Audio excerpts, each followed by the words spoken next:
Hello everyone, in this video I'll be showing you a build for the Necrodancer ZEPHYR class in Baldur's Gate 3. This is a mod that's made by TheWailingBard, featuring 4 different subclasses. I've already covered the Dragoon. The Necrodancer is an interesting one. It's charisma based as well. Get some special spells we'll be breaking down in this video, but a major component of this is our flow. So this gives us advantage on dexterity checks and saving throws and increased critical hit chance. Additionally, once per turn when you make a dash or disengage, you can make an attack with a ZEPHYR weapon for free. And ZEPHYR weapons are considered anything that has the thrown, light, or finesse property on it.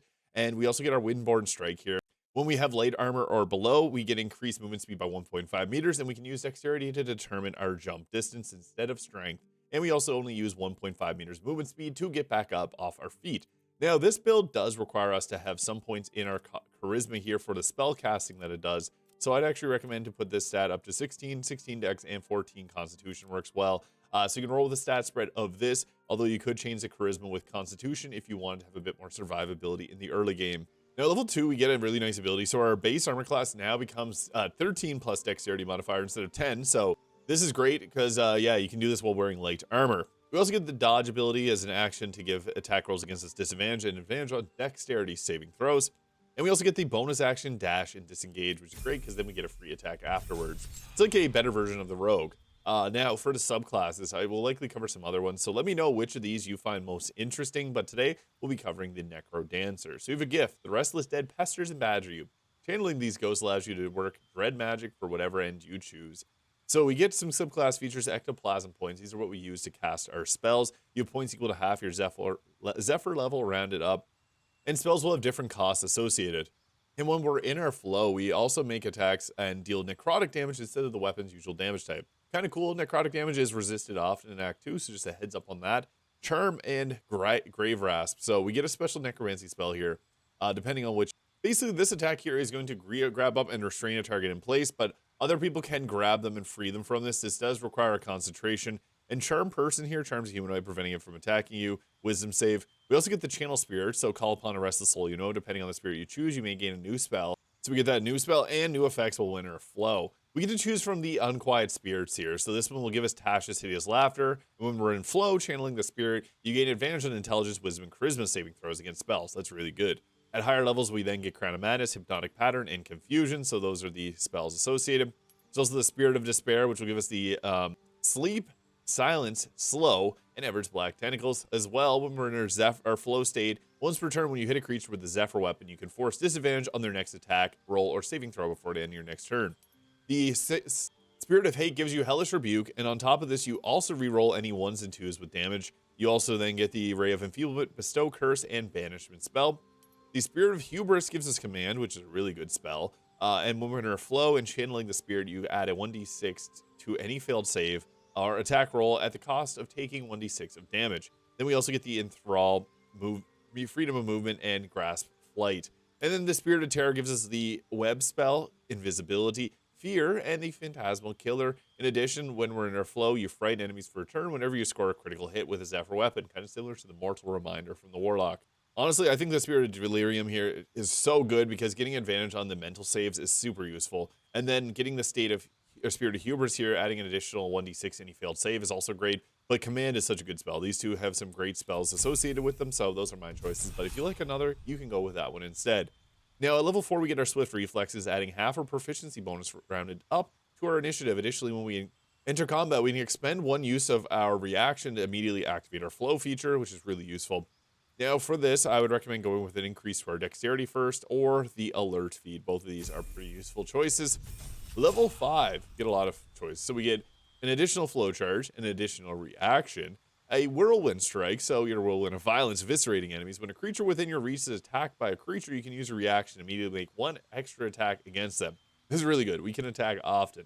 And you can also use a reaction to make a melee ZEPHYR weapon attack when a creature enters your reach. You're going to proc this often because enemies will run by us often. We also got the improved sinuous defense here, making our base armor class 14. That's great, just more survivability where will we wear light armor or clothing. And we also get the Danse Macabre here, which lets us change the spirit we're channeling as a bonus action. We get to take another choice here. I like to take Spirit of Hate. Getting Hellish Rebuke is kind of nice, and you also have Banishment there if there's a target you just don't want to deal with. Level 7 gives us Evasion, so we take half less damage from spells. Detect Thoughts and See Invisibility are 2 great spells to have, useful in certain situations. We want those. Level 8. Then we can go with Alert Feat, give ourselves a +5 to Initiative. You go to the ability score improvement. If you prefer, if you want to add more to our Dexterity. Also, the Hag's Hair on your Dex can work great too. Level 9 gives us our additional flow charge, and we don't get slowed down by difficult terrain, and we also get another 1.5 meters movement speed. Level 10 gives us the Stygian Inhalation, so once per long rest, when a creature within 9 meters of you dies, you can use your reaction to gain temporary health points equal to twice a creature's level. And when you have these health points, the Necrodancer spells cost 1 less ectoplasm, but you're resistant to non-magical, and you're resistant to non-magical physical damage. We also get to take another choice here. I guess this one's good because Everblack Tentacles around this level is kind of a nice spell to have. At level 11, we get our extra attack here. This is just a great power spike. And we can stop at level 12, but there is level 20 support, so I'll show you guys all of that here. For the final feat, an ability score improvement or Savage Attacker, because we're now attacking twice per action. That's a good choice. I'm going to go with the Dexterity increase because I did not use Hag's Hair.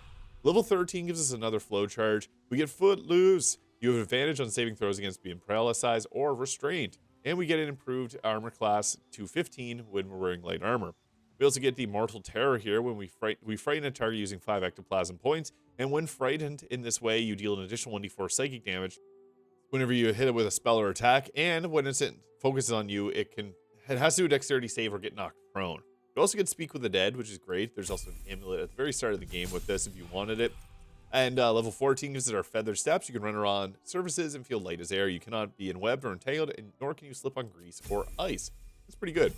Level 15 gives us our Unquiet Spirits here, which is our final choice, I guess, so good. Level 16 gives us another feat. I'm going to take Savage Attacker at this point because re-rolling damage die is really nice just for a flat-out increase to our damage.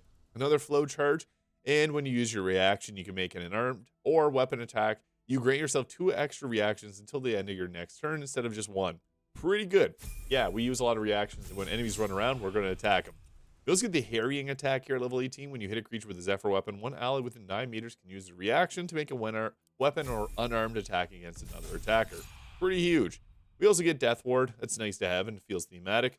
I like Lucky, honestly, for this feat. It's great. Although the Tough feat can be good too for an increase to your health 2 per level, so it's 40 at level 20. And our final feature is the Mistral Mastery. Your celerity is matched by only the wind. You gain the following benefits: +4 dexterity when you're wearing light armor. You're no armor, you get an additional 4.5 meters of movement speed, and you gain your flow back on short rest. So for gear from the Act 1, I really like the Boots of Stormy Clamor here, giving ourselves reverberation when we attack. We can apply conditions with this build, but if you have a lifted ability Drain, this will proc this very consistently. Otherwise, the Evasive Shoes are another good option. I also got the Helldust Gloves for additional spell save DC and fire damage. This feels thematic to this build, so I like that. Although you can add in really any available gloves. The Wondrous Gloves for a better armor class in the early game works well. I just think the Helldust Gloves is nice.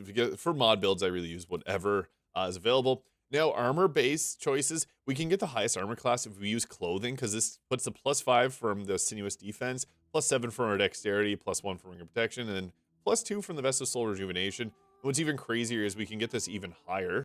Using the Bracers of Defense, we can get the armor class up to 28 while we wield 2 blades, so that's pretty crazy stuff. So that's another choice if you don't want to go all out in the offense with the Helldust Gloves, because the Bracer Defense will give you good armor class. And the Vests of Soul Rejuvenation, this gives us a +2 to our armor class, and we get an unarmed attack against an attacker that misses. Don't use that. It's not that good for this build, because we don't have Tavern Brawler. However, Ballast Armor is another really good choice. We would want to swap these off because it no longer counts as having clothing on. And that puts our armor class back to here. We only get the +1 armor class because this has a base 14 AC. We also got the Cloak Protection here, just good armor class survivability. Haste Helm for early game helmets, although you could throw on the Helmet of Arcane Acuity here, because with this, we can help get our spell save DC up so we do land our spells. And then I got the Knife of Thunder Mounted King here, great weapon, increased critical hit chance, and you can get advantage on attack rolls. Golar Maris to give ourselves additional critical hit damage, which is really nice. A personal preference here for weapons, though. There's a lot of great ones. Anything that's light or finesse is working great. I also have the Hellrider Longbow for the +3 to our initiative. And I like the Caustic Band here. The green damage just feels thematic for a Necrodancer. And we also get the Shadow Cloaked Ring here. This adds 1d4 bonus damage whenever lightly obscured, and that'll become 1d4 of extra necrotic damage. And I also have the Amulet of Greater Health there, just to give ourselves the maximum Constitution. So yeah, since we got that nice boost to our Dexterity from level 20, and the Constitution Amulet and a Strength Potion, you can get your stats really crazy, although the Strength is not needed whatsoever. It's just there. And Charisma at 16 is pretty good. And again, the nice thing with this is we can use our reaction here to enter flow right away. So if you want to get into that, do it. It's worth it. So I guess the first thing we want to do is we want to get our spell save DC up so we can channel a spirit here. So this really depends. When we're in flow, getting advantage on our mental saves is really good. So I do like the delirium here. Although it depends. If you want to be dealing damage, going with this channeling the Spirit of Hate is a good choice as well. So you can pop the Spirit of Hate if you want to, but I think it's best just to get our spell save DC up before we focus too much on that. And we also get these special necrotic versions of attacks if you wanted to. These will be selectable as a skill there. And you can see there, we can add that extra damage on. Now, I don't want to do this because I already taken out the enemy, and I accidentally got a... Yeah. Oh, actually, we didn't take out the enemy. I thought we did. So I probably should have done that, actually, because that would have gave me a free reaction attack there. I want to take him out here. I love that it is converted to necrotic damage. And I got the Dolar Maris critical hit, so that gave me another point. Now, I'm going to be honest, it's not good to use this because I have the ballast armor, so piercing damage is going to be doubled. Necrotic damage is not, so that's just something to keep in mind. But we also have the Stygian Inhalation here, so gain temporary health points equal to the deceased level. So this is a level 12 character. If you really want the temporary health, this does eat your reaction, so your damage potential will go down. That's just something I want to keep let you guys know about. Main hand attack is going to be the best, and we're lightly obscured here, so that adds the extra damage from Shadow Blade, or the Shadow Blade ability on this weapon, so we got the advantage. But it also then triggered the ability to get the advantage because we're in a lightly obscured area, and it gives us a 1d4 of extra damage, so that's pretty good. Now, I'd honestly, it's probably best to save your reactions for a lot of the more powerful attacks that we can do later on. I accidentally ate my bonus action there, but we took out 4 people with stabbing. That's pretty good. I want to stand somewhere near the enemy so that they come towards us, and ideally, I would have put my channel spirit on, but it does take a full action, and that was 2 people that I was able to stab and take out. So yeah, use your channel spirit before you get into a battle. I made the mistake of forgetting to do that, so I'm paying the price now by eating up 1 reaction in combat. But I'm already re-rolling my damage die with the Knife of the Intermountain King, so it might be actually better to go into our channel Delirium here so that I don't get hit with the inevitable hold person that is likely coming my way here shortly. I can't touch these enemies, unfortunately, so I have to run over here and attack these ones. But we do have our spells here now, so that's one, I guess, maybe I'll go ahead with a Confusion on this large group of enemies. Confusion being a really good spell because, yeah, you're able to hit multiple enemies at a time. I'm actually able to hit all of them here perfectly enough. Now, Confusion's a funny spell because all these targets that are confused, they actually hit us with a counter spell, all these will have a 50-50 chance of either attacking randomly or doing nothing. And they're going to attack probably their friends, but they will attack random people. The drunken, or the stupor is kind of funny, so we'll see how that all turns out. I'm going to do an offhand attack on the target with the lowest health to try and maybe pick them off. This target here is electrocuted, so hopefully we can get a... Yeah, we got the bonus action. And I'm not going to use this for temporary health. We don't need it right now. If our armor class was lower and the enemies were focusing on us more, that would be good. So Confusion's a really nice spell. You can see there, they're actually now attacking each other, which is what we want. And it pushed them... I'm not sure how I got Whirlwind Strike here. I guess they attacked them, which then, yeah, I guess... triggered our attack, so I got a free attack. Perfect. That's awesome.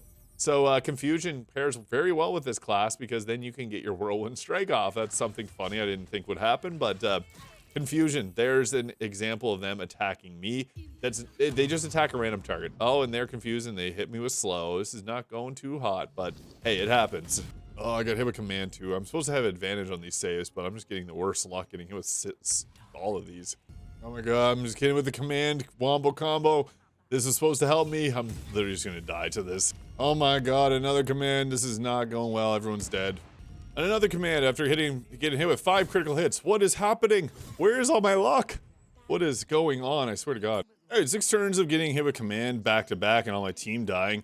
I don't think this is gonna go very well. I should have probably just attacked everybody before going into my special form because I'm slowed. That ate up all my actions and bonus actions, but I'm lucky. Somehow I got the extra attack. I think, oh, that's probably the subclass feature, yeah. Because normally the extra attack doesn't work properly, but I need to take out these commanders. Oh, that sucks. We're all over. It's over. Yeah, my explosive blood. That's actually the first time in a class mod video I got killed. That was the worst luck ever, though. I was supposed to have advantage on all those saves with the channel spirit, but getting hit with 6 commands in a row, yeah, that sucked really bad. Surprised it didn't happen in the commoner, but that's exactly why in the commoner video I use scrolls, because sometimes certain class mods just have bad luck. So yeah, I had the worst of luck here. That's the first time I got killed in a video, but 6 commands back to back, 5 critical hits back to back. I don't know if my dice are weighted against me, but something weird happened there. I'm sorry, guys. That's unfortunate. That sucks. I'm sorry. The ZEPHYR class mod by TheWailingBard. Again, I'm sorry for that terrible combat showcase. You can't control the die. Sometimes you get hit with 6 commands in a row.